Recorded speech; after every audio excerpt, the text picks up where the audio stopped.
Dumateng panjenenganipun kita aturaken agung matur suwun. Kalajengaken sambutan ingkang angka kalih, sambutan atas nama pengasuh Pondok Pesantren Al-Falihah Sholihat ingkang badhepun sarirani dening panjenenganipun Al-Mukarram Bapak Kyai Agus Abdullah Al-Kafi. Dumateng panjenenganipun wekdal saha panuwun kita aturaken. Assalamualaikum warahmatullahi wabarakatuh. Bismillahirrahmanirrahim. Alhamdulillahirabbil alamin. Wa bihi nasta'inu ala umuri dunya waddin. Assalatu wassalamu ala asrafil anbiya'i wal mursalin sayyidina wa maulana Muhammadin wa ala alihi wa sahbihi ajma'in. Amma ba'du. Hadratal muhtarami, para alim, para ulama, wabil khusus Al-Mukarram Kiai Agus Soleh Saking Sempu, Al-Mukarram Bapak Kiai Fauzi As-Siddiqi, sedaya duliyah saking keluarga Kiai Haji Saiful Osman inggih menika sepindah Mbak Kaula itu Nyai Hibatul Mahfirah sinaosa boten waket rawuh amargi sedang dinas luar kota maklum anggota dewan. Adik Kaula Kiai Haji Ubaidullah Mas Al-Fawri Agus Muhyiddin itu dia saking keluarga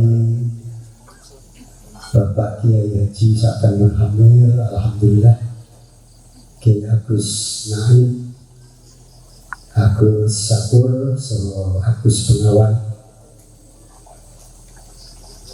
Studio Mutakhoriji Pondok Pesantren Al-Falihah Sholihat ingkang dari menika waket rawuh ingkang kaula muliaken, sepindah kita tansah ngonjoaken raos syukur kita dumateng ngarsa dalem Allah Subhanahu wa taala ingkang dalu punika kita sedaya waket tansah makempal musyafaah dalam rangka mengerti khol Kiai Haji Saiful Osman ingkang sampun kaping 8. Mugi-mugi kanthi rawuh panjenengan sedaya doa saha pangestu panjenengan sedaya al-maghfirah Kiai Haji Saiful Osman tansah pinaringan papan ingkang jembar ingkang saya tenar saudara Allah Subhanahu wa taala. Sholawat lan salam kita aturaken dumateng junjungan kita Nabi Agung Muhammad sallallahu alaihi wasallam ingkang kita antu-antu syafaatipun benjang wonten dinten kiamat. Allahumma amin. Para rawuh sedaya ingkang kula mulyakaken, niki wau nek MC-ne kok kula wakil pengasuh mangke kersane Gus Ubed ingkang matur. Gandeng kula pun disebut pun tekan panggung langsung berdua boten penak gitu. Kula tak cerita sekedhik mawon babagan niki khol. Kula mungkin bahasanya campur-campur selalu ora kiai panggung. Membicarakan Kiai Haji Saiful Osman niki kula yakin panjenengan sedaya termasuk kedanipun alhamdulillah waget maret wonten pesantren Al-Falihah Sholihat khususipun Al-Falah saged manggihi menuntut ilmu wonten ngarsa Kiai Haji Saiful Osman. Niki kula mungkin matur niki sebab napa Kiai Haji Sakdullah Usman menika, meskipun mungkin ini kula yakin panjenengan sedaya mutafarrijin berbagai angkatan dari yang mulai dulu bisa bertatap muka menuntut ilmu mengaji langsung dengan Kiai Haji Sakdullah Usman, dan juga alumni yang mungkin belum sempat bertemu. Tetapi di dalam tradisi Ahlus Sunnah wal Jamaah, di dalam pesantren, sangat keilmuan itu tidak akan menghilangkan hubungan batinnya dengan sang guru. Ngoten nggih. Baru saya raiso ya bangsa ini macam-macam itu. Jadi niki perlu kita sampaikan. Saya sudah 2 tahun membuat sebuah tulisan yang lahir dari sebuah keinginan untuk melestarikan perjuangan Kiai Haji Sakdullah Usman dalam bentuk tulisan. Keranten menapa kula sampaikan, tidak semua bisa bertemu, bahkan generasi-generasi yang selanjutnya. Sudah saya tulis tapi belum saya cetak, tinggal dicetak, tapi masih belum lagi. Karena apa? Kiai Haji Sakdullah Usman itu kalau ditulis tidak ada habis-habisnya. Ini saya yang mengalami. Jadi di dalam tulisan saya ringkas saja, nanti bukunya mungkin tahun 2025 atau 2026 itu akan kita terbitkan. Sebetulnya niat saya juga ketika dalam rangka khataman itu sudah bisa kita luncurkan, tetapi tidak tahu Allah memberikan bimbingan lain, justru yang lahir malah bukunya Gus Ida. Yang saya tulis sekarang proses dipercetakan menjadi buku yang pertama se-Indonesia yang menulis tentang Gus Ida. Kulo tadi mau sekedar berjalan saja. Keranten ini berangkat dari hati. Kemudian kembali ke Kiai Haji Sakdullah Usman. Kiai Haji Sakdullah Usman ini adalah seorang kiai dengan multidimensi. Kalau nanti saya ngomong seperti ini mungkin ada membanggakan orang tua, saya berusaha menulis dari secara objektif. Kiai Haji Sakdullah Usman lahir pada tahun 1940, meninggal pada tahun, wafat pada tahun 2015. Beliau telah melampaui 3 generasi, dari mulai generasi Orde Lama, Orde Baru, bahkan sampai Orde Reformasi. Waktu Walid ya tidak terlalu paham secara detail, baru setelah beliau wafat ini saya melihat sangat luas sekali. Yang perlu mungkin saya sampaikan 2 dimensi. Selain sebagai ulama, beliau juga seorang politisi. Ini mungkin panjenengan saya belum tahu ngertosi namun ulama mawon. Hanya kiai saja, hanya mengasuh pesantren saja. Padahal tidak. Sejak tahun 74, sejak remaja belum menikah, beliau sudah aktif di dalam organisasi pergerakan, baik di Ansor maupun di NU, khususnya di wilayah Kecamatan Kaliakrek. Kalau najeng kita mungkin nggak rampung, banyak sekali dari unsur yang perlu kita sampaikan. Tapi kalau najeng ambil intinya saja. Salah satu yang diperjuangkan oleh Kiai Haji Sakdullah Usman dalam bidang politik, beliau menjadi anggota dewan sudah kurang lebih 3 kali atau 3 periode. Kalau mungkin sisi ulamanya akhir mawar. Pertama nih, apa yang bisa diperjuangkan oleh Kiai Haji Sakdullah Usman terhadap masyarakat khususnya di Magelang? Waktu dulu kalau kaget ketika beliau wafat, di perapatan itu ada karangan bunga. Di situ tertulis ucapan bela sungkawa dari Bapas 69. Ternyata begitu wafat sudah ada ucapan selamat, ucapan bela sungkawa dari Bapas. Banyak yang pertanyakan, loh, kok konten Bapas itu hubungannya apa dengan Kiai Haji Sakdullah Usman? Ternyata beliau ketika menjadi anggota dewan tahun 64 bersama Bupati Ahmad almarhum Gerendamu dan Semarang beserta Bapak Supardi di Kajoran, berinisiatif mendirikan lembaga perkreditan rakyat yang bernama Bapas 69. Nah, itu berarti menghalalkan bank. Bukan mengapa. Setelah saya telusuri dalam penulisan itu, Kiai Haji Sabdullah Usman ini menjalin komunikasi dan sowan kepada kiai-kiai di sekitar Kabupaten Magelang, di antaranya ada Mbah Kiai Raden Alwi, Randucana, Kiai Haji Hamid Usman di Kajoran, dan banyak ulama termasuk Kiai Haji Mbah Matwatu Congol. Karena tidak mudah untuk melegalkan bank waktu itu, karena namanya ulama berbeda pendapat. Ada yang menghalalkan, ada yang mengharamkan, ada yang membolehkan dengan beberapa ketentuan. Setelah pulau matur kali Bapak waktu itu, salah satu pernah disampaikan bahwa pada tahun 69 itu banyak yang namanya rentenir berkeliaran di pasar-pasar tradisional di wilayah Magelang. Nah, kemudian muncul inisiatif untuk membantu masyarakat agar tidak tertekan oleh rentenir yang berkembang pada saat itu. Akhirnya kemudian disepakati. Ini pun juga ada apa? Ulama-ulama banyak yang menentang. Ini dilakukan ketika beliau menjabat sebagai anggota dewan. Selanjutnya, di rumah ini juga saya pernah mendampingi salah seorang ketua KMPI Kabupaten Magelang datang ke sini. Kemudian menyampaikan, Pak Yai, namine jenengan itu ada di tanda tangan piagam pendirian kantor KMPI Kabupaten Magelang. Berarti apa?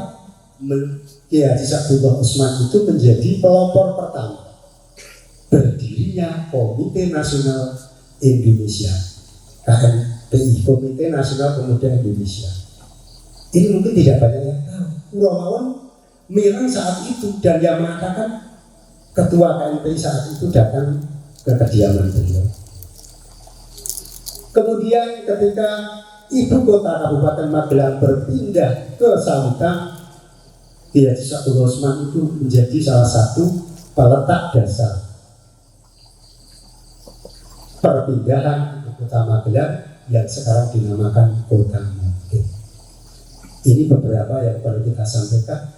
Ternyata Kiai Haji Sabdullah Usman tidak hanya sebagai seorang ulama, tetapi juga seorang politisi. Bahkan beliau setelah tidak menjadi politisi pun berbicara politik, ia harus ikut berpolitik, dalam arti tidak harus menjadi anggota dewan, tetapi tetap politik itu menjadi penting bagi umat dan jamaah. Ini yang perlu kita sampaikan. Kemudian selanjutnya, niki babakan yang kedua, Kiai Haji Sabdullah Usman sebagai seorang ulama. Saya pernah etok-etoknya wawancara dulu ketika saya kuliah, mau skripsi itu saya tanya, yang mau saya angkat itu berdirinya Pondok Pesantren Kota. Beliau mengatakan, saya catat, tapi catatannya hilang sekarang, karena bapak itu Kiai Haji Sabdullah Usman tidak mudah menyampaikan sesuatu yang berkaitan dengan perjuangan. Ada yang disembunyikan, khawatir nanti hati ini tidak jadi terlalu bodoh. Ini yang saya dapatkan akhir-akhir. Jika waktu itu sudah saya tulis rinci sekali di mana pondok dulu. Kiai Haji Sabdullah Usman itu menguasai ilmu tasawuf. Dulu belajar kepada Kiai Haji Muslim, Al-Maghfurah Kiai Haji Muslim di Meranggen, belajar kepada Mbah Bir di sana. Dan beberapa kali saya masih ingat, termasuk di Tegarjo dan terakhir di Poso. Berarti apa? Keilmuan itu beliau dapatkan di berbagai pesantren yang pada saat itu yang memimpin adalah para ulama-ulama khos. Ada yang tanya, terus pirang tahun mondoke kuno hakai. Nah ini saya juga meneliti terus, sehingga dengan saya menulis itu, saya anggap beliau adalah kitab yang berjalan. Ini yang perlu kita sampaikan. Saya berusaha belum puas mencari tahu lagi. Suatu saat saya ketemu mendengarkan dari Gus Haji Ranucana. Kiai Haji Sakdullah itu dan Mbah Ki Asyid Tempura. Dalam sebuah pertemuan beliau Kiai Haji Sakdullah pernah cerita dengan saya.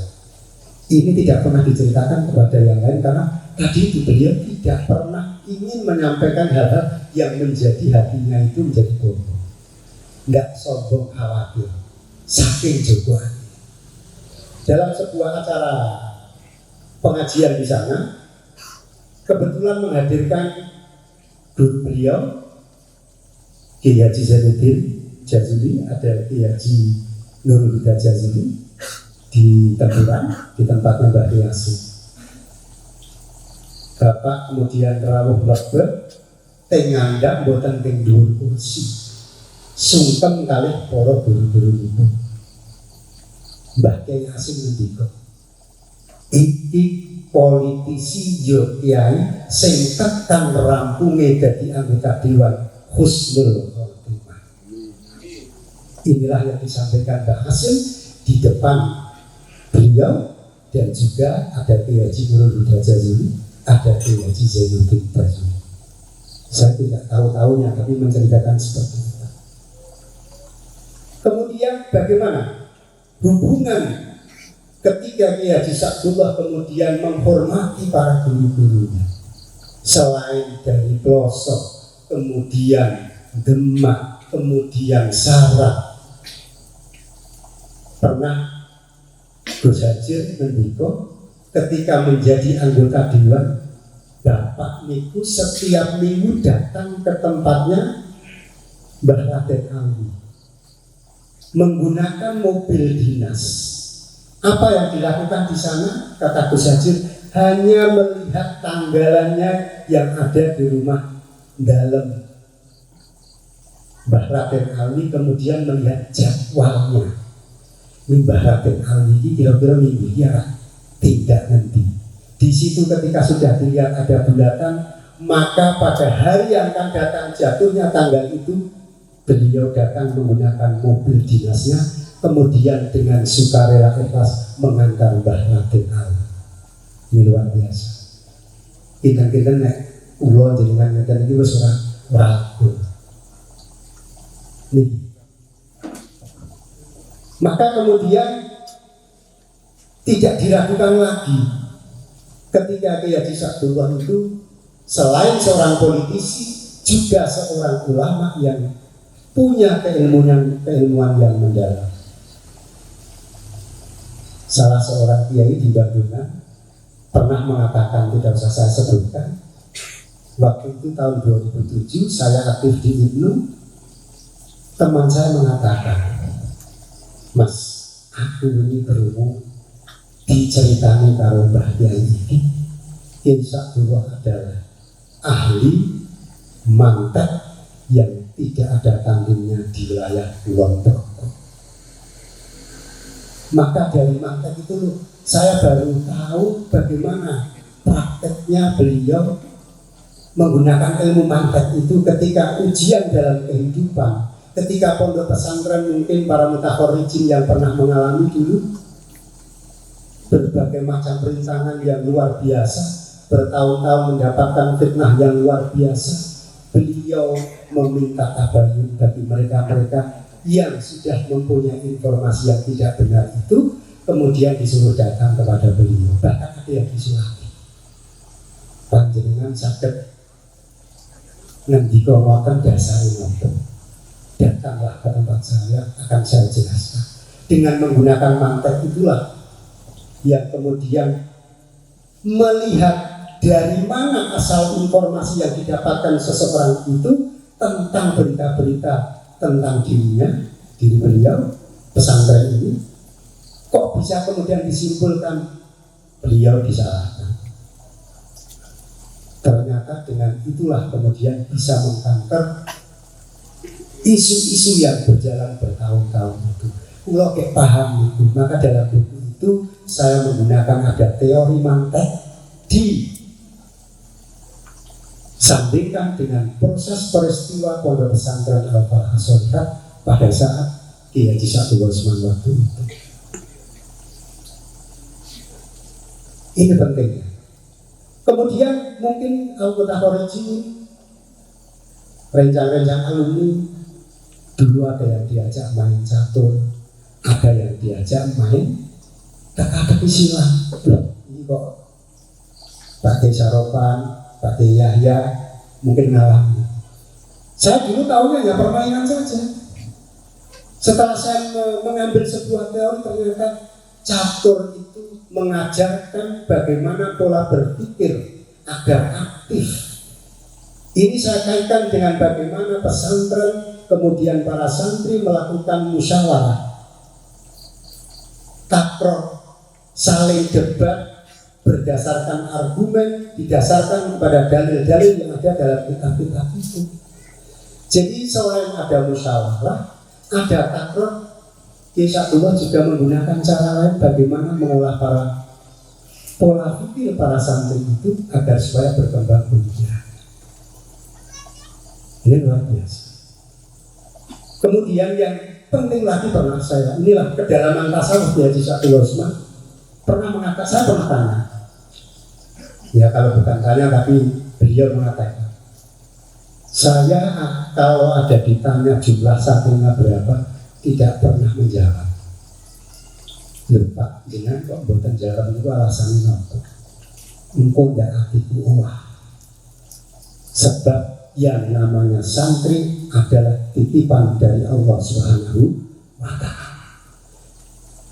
Allah akan menitipkan sesuai dengan kapasitasnya. Beliau kan mengatakan, kalau hari ini saya dikasih santri 1000, apa yang aku mampu nyonggo amanah sing semono akeh. Ini pernah disampaikan.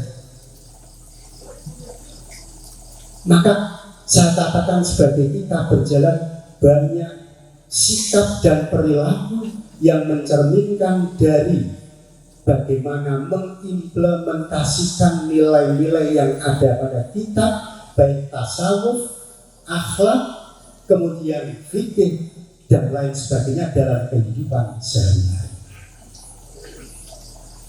Maka beliau ketika mau menulis itu muncul, kemudian saya itu meneteskan air mata di sebuah warung kopi. Kemudian saya kirim Fatihah sambil menangis. Saya mulai kalimat yang pertama, belum ngambil HP, dan saya tulis, dan setelah itu mengalir tidak habis sampai hari ini. Termasuk bagaimana dengan kemampuan Kiai Haji Sa'dullah itu menggunakan komunikasi dan pengalaman dalam bidang politik, kemudian mengetahui berbagai macam perkembangan masyarakat, sehingga ketika memberikan nasihat kepada santri baik masih ada di pesantren maupun menjelang para santri itu akan kembali ke masyarakat, makanya orang sing ditekanke awakmu nongkono sesuk kowe nek tekan omah ngene wae aja. Itu dulu saya masih tanda tanya. Memang masyarakat karena petong jadi lurah, jadi omongan, mesti apa? Ternyata tidak semua santri diberikan rekomendasi untuk menjadi ini, menjadi ini. Itu ada penilaian tersendiri. Ini yang saya dapatkan dari beliau. Masih banyak sekali. Kalau saya jelaskan nanti 2 jam lebih, untuk bukunya mungkin 200 halaman lebih. Insya Allah kalau sudah diterbitkan bisa dimiliki panggilan studio, dan masyarakat yang berkeinginan mengenal lebih dekat sosok Kiai Haji Sa'dullah Usman yang selama ini tidak pernah menampakkan dirinya secara itu, bukan karena apa-apa, hanya untuk menjaga hatinya. Dan rahasia-rahasia itulah yang kemudian sedikit yang bisa saya tangkap dan kemudian saya tulis. Bahkan ketika beliau wafat pada pukul 3 pagi hari, Kiai Haji Agus Amin Hamid Usman Gus Amin Kajola di dalam sini mengatakan bahwa Mas Pak Sa'dullah ini satu-satunya guru politik saya selama hidup saya. Bahkan beliau pernah datang ke sini kemudian membawa sebuah ADART Partai Kebangkitan Bangsa. Belum bikin kampanye tapi ini cerita ya. Datang di sini kemudian menyampaikan kepada Bapak, Mas Dulo, biasanya aku tak takut karo jenengan. Nek iso dijawab saiki jawab, nek boten ya sesuk ora apa-apa. Bedane PKB karo partai politik lainnya apa? Itu bisa Amin sampai di luar di lain waktu datang ke sini semasa beliau masih super. Kemudian dari ADRT itu ditandai oleh beliau Pak Kiai Haji Sabtul Osman. Salah satunya adalah yang pertama, ideologinya berdasarkan Ahlus Sunnah wal Jamaah. Jadi mengapa harus bedanya dengan partai lain di sini? Ahli Sunnah wal Jamaah tercantum sebagai ideologi Partai Kebangkitan Bangsa. Ini salah satu apa sih bedanya apa dengan yang lain? Itu yang disampaikan. Yang terakhir saya ingin menyampaikan, selama menjadi anggota Dewan 3 periode kemudian mendirikan pesantren ini bukan inisiatif beliau sendiri. Disampaikan oleh Kiai Haji Sabtul Osman dan saya tulis sejarahnya. Jadi beliau mendirikan pesantren ini bukan karena hasrat keinginan sendiri, tetapi berdasarkan pertimbangan dari para guru-gurunya, di antaranya Kiai Hamid Bajoran, juga Kiai Hamid Jazuli, juga Kiai Haji Asngari dari Tempat. Pada saat itu kalau beliau terus tidak mau berhenti, beliau sudah menjadi salah satu pengurus pimpinan wilayah Partai Persatuan Pembangunan. Saat itu tahun 82, pemilu terakhir dia sudah tidak berani. Tapi rela berhenti secara ikhlas mengikuti dawuh-dawuh gurunya, sehingga sampai sekarang berdirilah yang namanya Pesantren Al-Falah. Jadi ternyata sebelum nanti kalau saya bicara pendidikan, berbagai lembaga pendidikan di sekitar pesantren ini ada peran dari Kiai Haji Sabtul Osman yang tidak banyak dikenal oleh masyarakat, tapi saya pernah menelusuri dan menemui salah seorang siswanya yang sudah sepuh sekarang sudah meninggal. Apa harus dengan dia diulang diucapkan satu lonteng SMA ini ras. Bahkan SMA Solihin Bandungan, mengapa dinamakan Solihin? Dulu Bapak cerita kepada saya, pada saat itu Bupati Solihin menjadi ketua yayasan ingin mendirikan SMA. Kemudian tanya jenenge apa ya ini rebutan. Waktu ini dulu juga pesantren baru awal-awal, kemudian ya sudah di sana karena jenengan sebagai salah satu yayasan ketuanya Pak Bupati Solihin, dinamakan saja Solihin. Maka pondok itu sendiri tidak jadi asalnya. Sejarahnya seperti itu. Dan itu sampai sekarang dinyatakan ada saksinya. Bapak Farudin di Bandungan pernah menyampaikan memang harus seperti itu. Karena saya pernah ketemu, saya tahu. Inilah beberapa hal yang perlu kita pahami.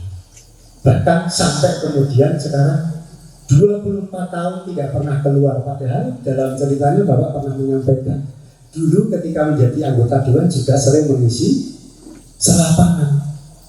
Bahkan beliau menyampaikan sering bersama dengan Mbah Mat waktu Jawa, kadang-kadang Mbah Mboten rawuh, Bapak itu sering kan makili, salah satunya di Masjid Agung Kauman Kaliagri. Saya pernah mendatangi masyarakat di sana yang sudah sepuh, benar. Dulu memang Bapak itu sudah mengisi selapangan di Masjid Kauman Kaliagri bersama Mbah Mat waktu Jawa. Kemudian setelah selesai didahului mendirikan pesantren, akhirnya mobilnya dijual satu-satunya digunakan untuk membangun pesantren. Kemudian setelah itu beliau tidak lagi keluar dalam arti mengisi selapangan, kegiatan macam-macam, termasuk politik berhenti. Pada suatu ketika Gus Bakoh menanyakan Pak Sadullah, jenengan kok metu-metu wis ana pagi kur tahun iki, jane alasannya apa? Jenengan kersa jawab monggo mboten apa-apa. Dijawab oleh Bapak, nek jenengan ganjarane kedah medal sesuatu, nek kula ganjarane ngeten. Tidak keluarnya itu merupakan salah satu ganjaran untuk beliau. Maka kemudian yang penting kita sampaikan, pesan dari Bapak adalah bahwa salah satu hal yang paling penting, santri selain menuntut ilmu nantinya bisa berperan di mana saja sesuai dengan kapasitas peluang masing-masing. Namun jangan sampai menghilangkan satu hal penting, nilai-nilai kepesantrenan dan nilai-nilai kejuangan serta keikhlasan. Makanya kowe nang mana pengen bisamu ya kami kalau ada bangku ya wis orang itu diterima kalau dengan ikhlas insya Allah maka Bapak menyampaikan saya aku ini rong pernah dungo mendikai santri akeh rong pernah bintang-bintang jenengan beribur itu disampaikan kepada saya sentak suwun diparingi kekuatan. Dan satu hal Bapak pernah ini ya saya juga luar biasa waktu itu Bapak mengatakan ketika buat ujian dari macam-macam fitnah dan lain-lain itu beliau menyampaikan sing tak wedeni pun Gusti Allah. Nek podo-podo menungso aku ora wedi selagi berjalan pada kebenaran. Nah, terkait dengan komunikasi dengan keluarga setiap Jumat, saya sering mengikuti itu dengan adik-adiknya Kiai Haji Munhamir, Kiai Mongdir Nadir. Itu kadang di tempat sini kemudian duduk setelah Jumat. Apa yang dibicarakan?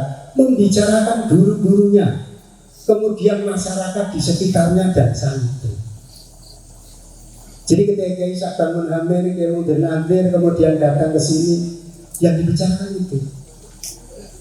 Bahkan kalau ada kata-kata muskil, Kiai Mongdir kemudian menanyakan, artinya apa sih pasti ya mas? Dicarikan, kadang uji. Dan sesekali Kiai Sakdan meskipun usianya lebih sepuh datang ke tempatnya Kiai Sakdan Munhamir. Saya pernah disuruh antar sana, datang ke Kiai Mongdir. Jadi hubungan antara saudara itu menjadi sebuah hubungan yang harmonis. Siapa yang seperti itu? Nah inilah nilai-nilai yang kemudian saya ketika dewasa baru mengenal. Dan itu saya tulis mungkin bisa jadi 400 halaman, saya nggak tahu jadi 2 buku. Insya Allah nanti akan kita terbitkan. Mudah-mudahan menjadi amal jariah kita semuanya. Apa yang menjadi perjuangan Nusa Dua itu, keluarga diberikan kekuatan untuk melestarikan dengan kapasitas dan posisi masing-masing. Maka tugas daripada mutakhorrijin para santri adalah minimal mengenalkan pesantren, minimal mengenalkan untuk masyarakat yang tadinya tidak ngaji menjadi mau mengaji. Walau tidak pernah bilang. Memang ketika mengaji yang namanya tirakat itu saya tulis juga. Tirakat itu kalau dari pesantren ya mengaji, menghafalkan bagaimana memahami, itulah tirakat. Maka ketika para santri dulu pesantren, ya itu yang ditekankan. Kalau yang ilmu kanuragan pasti nanti akan ditegur. Belum saatnya. Yang penting ngaji sih. Sesuatu suayai berkembang tahapan.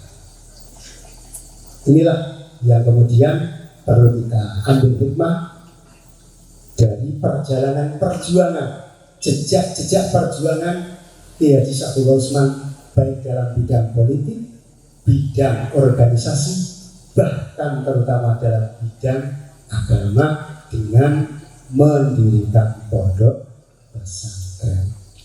Berarti kuncinya adalah mengaji.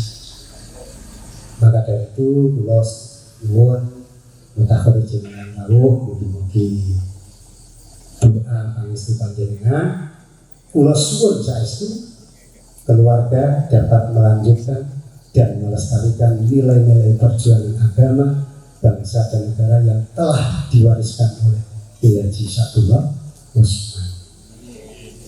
Itu saja. saya menyampaikan terima kasih segala hal yang telah diberikan para alumni, baik pikiran, tenaga, dan lain sebagainya dalam ikut serta memperjuangkan nilai-nilai yang penting bagi perkembangan agama dan masyarakat. Mudah-mudahan menjadi amal panggilan sedaya dan diterima oleh Allah Subhanahu wa Ta'ala. Demikian yang saya sampaikan, kurang lebihnya mohon maaf yang sebesar-besarnya. Wallahul muwaffiq ila aqwamit thoriq. Assalamualaikum warahmatullahi wabarakatuh.